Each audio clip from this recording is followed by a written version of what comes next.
বিশ্বকাপ ফুটবলের বাছাই পর্বের ফিরতি ম্যাচে ঢাকায় আগামীকাল স্বাগতিক বাংলাদেশের মুখোমুখি হবে অস্ট্রেলিয়া। প্রথম ম্যাচে সকারুতের বিপক্ষে বাজে হারের ক্ষত ভুলে ঘরের মাঠে ঘুরে দাঁড়াতে চায় স্বাগতিকরা। অন্যদিকে বাংলাদেশের বিপক্ষে সাফল্য ধরে রাখার লক্ষ্য অস্ট্রেলিয়ার। রাজধানীর বসুন্ধরা কিংস অ্যারেনাতে খেলাটি শুরু হবে বিকেল 4:45। সাজ্জাদ সাজুর প্রতিবেদন।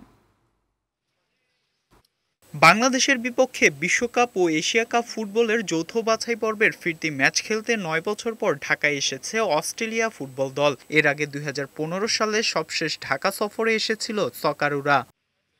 গত নভেম্বরে মেলবোর্নে বিশ্বকাপ ফুটবল বাছাই পর্বের অ্যাওয়ে ম্যাচে অস্ট্রেলিয়ার কাছে ৭-০ গোলের বড় হার দিয়ে বিশ্বকাপের মিশন শুরু হয় জামাল তপুদের। তবে এবার ঘরের মাঠে ঘুরে দাঁড়াতে চায় স্বাগতিক দল। ফিফা র্যাঙ্কিংয়ে বাংলাদেশের চেয়ে ১৫৭ ধাপ এগিয়ে আছে অস্ট্রেলিয়া, যেখানে অস্ট্রেলিয়ার অবস্থান ২৪ এবং বাংলাদেশের অবস্থান ১৮৪তম।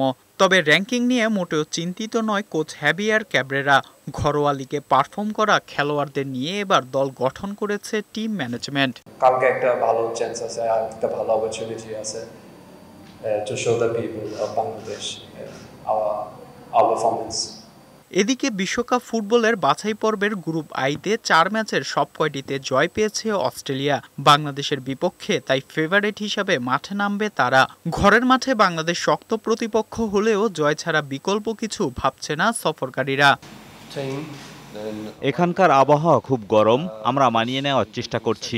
বাংলাদেশের হোম কন্ডিশন ও দর্শক বাংলাদেশের পক্ষে থাকবে, তবে আমরা আমাদের স্বাভাবিক খেলাটাই খেলব।